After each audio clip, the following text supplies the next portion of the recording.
Hello everyone, welcome back to our YouTube channel ADR nursing classes. आज अपन एक नए टॉपिक के साथ आए हैं, हार्ट एनाटॉमी एंड फिजियोलॉजी। इसमें अपन क्या क्या पढ़ेंगे? एनाटॉमी पढ़ेंगे, हार्ट की चैम्बर्स पढ़ेंगे, वॉल्व पढ़ेंगे और जो ब्लड फ्लो का पाथवे है उसको डिस्कस करेंगे। तो चलो बिना किसी देरी के इस वीडियो को स्टार्ट करते हैं। वीडियो को स्टार्ट करने से पहले यदि आप इस वीडियो को पहली बार देख रहे हैं तो एडीआर नर्सिंग क्लासेस को सपोर्ट जरूर करिएगा। चलो सबसे पहले पढ़ेंगे अपन कोर कार्डियक स्ट्रक्चर। जो हार्ट की स्ट्रक्चर के बारे में पढ़ेंगे। कोर कार्डियक स्ट्रक्चर में अपन क्या पढ़ेंगे? हार्ट की लोकेशन, हार्ट की वॉल लेयर और प्रोटेक्टिव कवरिंग के बारे में। चलो स्टार्ट करते हैं। सबसे पहले आए हार्ट की वॉल। हार्ट 3 लेयर्स में कंप्लीटली बना हुआ होता है, आउटर लेयर, मिडल लेयर और इनर लेयर। आउटर और मिडल लेयर में क्या है? पेरिकार्डियम, जो हार्ट की सबसे बाहर की लेयर होती है, जो हार्ट का सेक है उसको प्रोटेक्ट करके रखती है। देन आती है इपिकार्डियम, जो मायोकार्डियम और पेरिकार्डियम के बीच होती है, उसको क्या बोलते हैं? विसरल पेरिकार्डियम भी बोलते हैं। देन आती है मायोकार्डियम, जो हार्ट का सेंट्रल मसल्स का जो पोर्शन है उसको मायोकार्डियम बोलते हैं, जो हार्ट के पंपिंग के टाइम फोर्स जनरेट करती है और पंपिंग का काम करवाती है। देन अपन पढ़ेंगे इंटरनल लेयर। इंटरनल लेयर में क्या है? एंडोकार्डियम आती है, जो हार्ट के अंदर वॉल्व है उनको कवर करके रखती है और जो कोगुलेशन का काम है वो भी जो इनर लेयर है वो काम करती है। ठीक है ना। अब बात करते हैं कार्डियक चैम्बर्स की। जो हार्ट के अंदर चैम्बर्स है वो कितने होते हैं? टोटल 4 होते हैं। 2 ही एरोटिक, 2 ही वेंट्रिकल। और सबसे पहले बात करते हैं एट्रियम की, जो एक रिसीविंग होता है। एट्रिया क्या होता है? रिसीविंग होता है, जो ब्लड को रिसीव करता है। इसमें 2 होते हैं, right atrium and left atrium. Right atrium क्या करता है? बॉडी से डीऑक्सीजनेट ब्लड को रिसीव करता है via superior vena cava and inferior vena cava से। देन आता है लेफ्ट एट्रियम, जो क्या है? लंग्स से ऑक्सीजनेट ब्लड को वाया पल्मोनरी वेन से। या हमेशा ध्यान रखना, पल्मोनरी वेन के अंदर ऑक्सीजनेट ब्लड चलता है। ठीक है। और इन वॉल्व की जो थिकनेस होती है, इन चैम्बर्स की जो थिकनेस होती है वो हमेशा थिन होती है, वेंट्रिकल्स के कंपेयर में थिन होती है, क्योंकि इनको अपने चैम्बर से वेंट्रिकल्स तक ही ब्लड को पुल करना होता है। देन बात करेंगे वेंट्रिकल्स। वेंट्रिकल्स क्या है? पंपिंग का काम करते हैं। ये 2 होते हैं, right ventricle and left ventricle. Right ventricle होता है वो आपके क्या है? लंग्स में ब्लड पंप करता है वाया पल्मोनरी आर्टरी से। इसमें हमेशा ध्यान रखना, पल्मोनरी आर्टरी में डीऑक्सीजनेट ब्लड चलता है। देन आता है LV, left ventricle. Left ventricle क्या है? अरोटा के माध्यम से सिस्टेमेटिक ब्लड सप्लाई देता है। किसके माध्यम से? एरोटा का द्वारा। ठीक है। और इनकी मसल थिकनेस है वो हमेशा, जो लेफ्ट वेंट्रिकल है उसकी थिकनेस हमेशा ज्यादा होती है राइट वेंट्रिकल से। कितनी होती है? 3 टाइम्स ज्यादा होती है। ठीक है। अब नेक्स्ट बात करते हैं सिस्टेमेटिक गाइड हार्ट वॉल्व की। हार्ट के कितने वॉल्व होते हैं? 4 चैम्बर होते हैं, तो 4 ही वॉल्व होते हैं।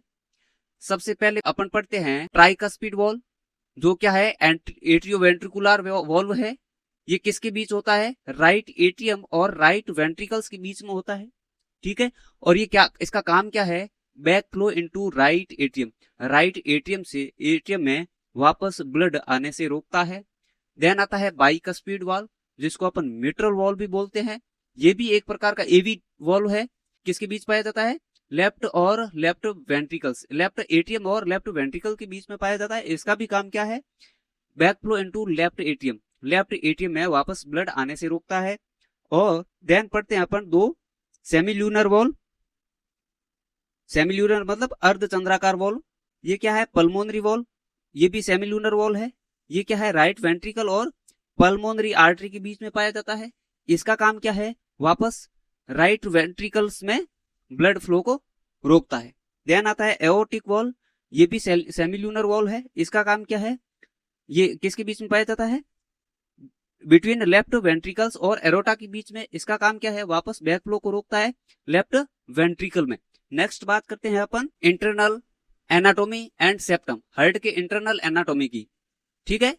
जो सेप्टम पोर्शन है उसका काम क्या है? हार्ट के राइट और लेफ्ट में जो चैम्बर है उनमें आपस में ब्लड मिक्स ना हो उसको प्रोटेक्ट करके रखता है ये पोर्शन चैम्बर। देन है कोर्डी टेंडेनाई। ये क्या है? एक स्प्रिंग लाइक फाइबर है, वो वॉल्व फ्लैप को सिक्योर टाइट ग्रिप में होल्ड करके रखता है। जो वॉल्व के फ्लैप है उनको होल्ड करके, उनको स्प्रिंग लाइक होल्ड करके रखने का काम कोर्डी टेंडेनाई है। उसके सपोर्ट में पेपलिर मसल काम करती है, जो वेंट्रिकल्स के कॉन्ट्रैक्शन के दौरान क्या है, कॉर्डी टेंडिनाई को पुलिंग कंट्रोल करती है, उसको सपोर्ट करती है। अब बात करेंगे हार्ट के जो इंटरनल एनाटॉमी है उसके बारे में देखते हैं 3D व्यू से। ये हमेशा ब्लड आपका डीऑक्सीजनेट ब्लड है वो सुपीरियर और इंफीरियर वेना केवा से इस राइट एट्रियम में आता है। किस में आता है? राइट एट्रियम में। और राइट एट्रियम से ब्लड किस में चला जाता है? राइट वेंट्रिकल में। और ये किसके द्वारा जाता है? ट्राइकस्पिड वॉल्व के द्वारा। ठीक है। और ये जो आपके लाइनिंग दिख रही है ये क्या होती है? आपके कॉर्डी टेंडनाई।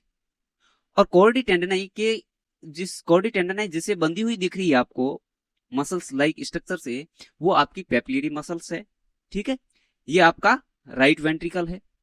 राइट वेंट्रिकल से ब्लड कहां चला जाएगा? आपके पल्मोनरी ट्रैक में। ठीक है। पल्मोनरी ट्रैक में चला जाएगा। पल्मोनरी ट्रैक में चला गया, पल्मोनरी ट्रैक से लंग्स में, लंग्स से प्यूरिफाइड होके वापस कहां आ जाएगा? आपका लेफ्ट एट्रियम में आ गया ब्लड। ठीक है। पल्मोनरी वैन के द्वारा। ठीक है। और ये मिट्रल वॉल है, मिट्रल वॉल से ब्लड चला गया आपके लेफ्ट वेंट्रिकल में, लेफ्ट वेंट्रिकल में चला गया। और लेफ्ट वेंट्रिकल से आपके ब्लड चला जाएगा सिस्टेमिक सर्कुलेशन में। किसके द्वारा? Aortic valve. ये एरोटिक वाल्व है। ठीक है। ये क्या है? एरोटिक वाल्व है। एरोटिक वाल्व से सिस्टेमेटिक सर्कुलेशन में चला जाएगा। ठीक है। ये है आपका हार्ट का 3D व्यू। आई होप ये आपको समझ में आ गया होगा। चलो नेक्स्ट देखते हैं अपन। अब बात करते हैं ब्लड फ्लो एंड कंडक्शन के बारे में, जो कि एक ड्यूल सर्कुलेशन पाथवे है। इसके बारे में बात करते हैं। सबसे पहले path of blood circulation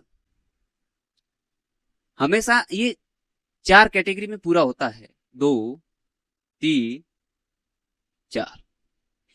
systematic return सबसे पहले क्या होता है? सुपीरियर और इंफीरियर वेना केवा के द्वारा ब्लड हमेशा राइट एट्रियम में आता है, जिसको सिस्टेमेटिक रिटर्न बोलते हैं, जो कि डीऑक्सीजनेट ब्लड होता है। उसके बाद क्या होता है? Pulmonary flow. जो राइट वेंट्रिकल है उसके कॉन्ट्रेक्शन के दौरान ब्लड क्या है? पल्मोनरी आर्टरी के द्वारा प्यूरिफिकेशन के लिए जाता है।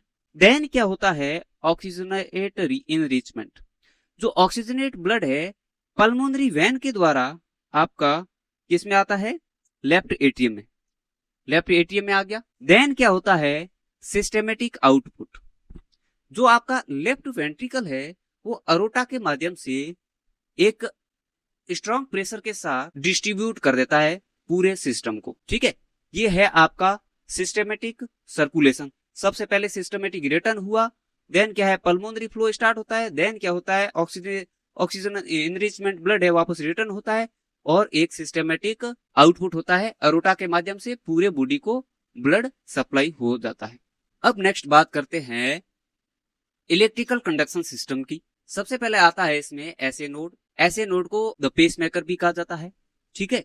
ये कहाँ लोकेटेड होता है? राइट एट्रियम के वॉल के जो सुपीरियर वेना केवा है उसका जो इनलेट है, हार्ट के अंदर जो वॉल खुलता है सुपीरियर वेना केवा का, उसके पास लोकेटेड होता है, जो कि एक ऑटोमेटिक इंपल्स जनरेट करता है।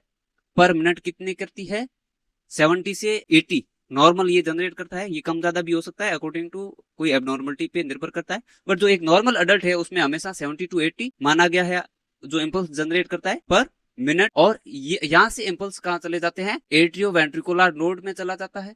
इसको क्या बोला जाता है? द गेट कीपर भी कहा जाता है। इसका काम क्या है? ये जो इलेक्ट्रिक इंपल है इनको स्लो करता है, ताकि जो एट्रियम है वो पूरे खाली हो सके वेंट्रिकल में। और ये कहाँ लोकेटेड होता है? जो इंट्रा एट्रियल सेप्टम है उसके लोअर एरिया में लोकेटेड होता है। ठीक है। देन आता है पुरकिंजी फाइबर, जो कि इसको वेंट्रिकल फाइबर भी कहा जाता है। ये क्या है? एवी बंडल स्प्लिट ब्लॉक से होते हुए फाइबर इंपल्स को पूरे लेफ्ट और राइट वेंट्रिकल की वॉल तक ट्रिगर करता है, और जिससे क्या होता है? वेंट्रिकल आपके पूरे एक कॉन्ट्रैक्शन के साथ ब्लड को सिस्टेमेटिक सर्कुलेशन में, लेफ्ट वेंट्रिकल है वो सिस्टेमेटिक सर्कुलेशन में ब्लड डाल देता है, और एक है जो आपके पल्मोनरी आर्टरी की तरफ ब्लड को धकेल देता है प्यूरिफिकेशन के लिए। ठीक है। इस हिसाब से एक इलेक्ट्रिकल साइकिल पूरा होता है। सबसे पहले ऐसे नोड से एवी नोड्स तक, और then Purkinje system, Purkinje fiber तक आपके इलेक्ट्रिक इंपल्स चलते हैं। उससे क्या होता है? ये हार्ट एक कंडक्शन सिस्टम को पूरा कर। अब बात करते हैं कार्डियक आउटपुट की। ठीक है। कार्डियक आउटपुट में इसमें एसवी और heart rate, stroke volume and heart rate का खेल है। ठीक है, नॉर्मल हार्ट रेट हमेशा 72 बीट पर मिनट माना गया है। ठीक है, जो इसमें क्या है, स्ट्रोक वॉल्यूम। स्ट्रोक वॉल्यूम क्या है? स्ट्रोक वॉल्यूम ये है वेंट्रिकल के कॉन्ट्रैक्शन, सिंगल कॉन्ट्रैक्शन में जितना वेंट्रिकल से ब्लड पंप हुआ है एक सिंगल कॉन्ट्रैक्शन में, उसको आप क्या बोलेंगे? स्ट्रोक वॉल्यूम, जो कि एक 70 ml नॉर्मल होता है। ठीक है, हार्ट रेट, 1 मिनट में हार्ट के द्वारा किया गया कॉन्ट्रैक्शन, जो कि नॉर्मल कितना होता है? 60 to 100 बीट पर मिनट होता है। अब आपको कार्डियक आउटपुट निकालना है, तो इसमें क्या होता है, आपके हार्ट रेट और स्ट्रोक वॉल्यूम को मल्टीप्लाई करना होता है। जितनी हार्ट रेट है पेशेंट की और उसको 70 से मल्टीप्लाई कर लो, जो आपकी रेट आए उसको आप क्या बोलोगे? कार्डियक आउटपुट, जो कि नॉर्मल लगभग एवरेज रेस्ट वॉल्यूम होता है 5 लीटर पर मिनट। 1 मिनट में 5 लीटर आपका कार्डियक आउटपुट होता है। ये था आपका हार्ट एंड हार्ट के एनाटॉमी और हार्ट का फिजियोलॉजी, वर्किंग फ्लो, कैसे ब्लड को पंप करता है, कैसे इलेक्ट्रिक इंपल्स हार्ट के एक सिस्टम में सर्कुलेशन को मेंटेन करते हैं। इस क्लास को बेहतर बनाने के लिए थैंक यू। आई होप ये टॉपिक आपको समझ में आ गया होगा। यदि समझ में आ गया है तो वीडियो को लाइक जरूर कर दीजिएगा, अपने क्लासमेट के साथ शेयर जरूर कर दीजिएगा। Thank you for watching, bye bye.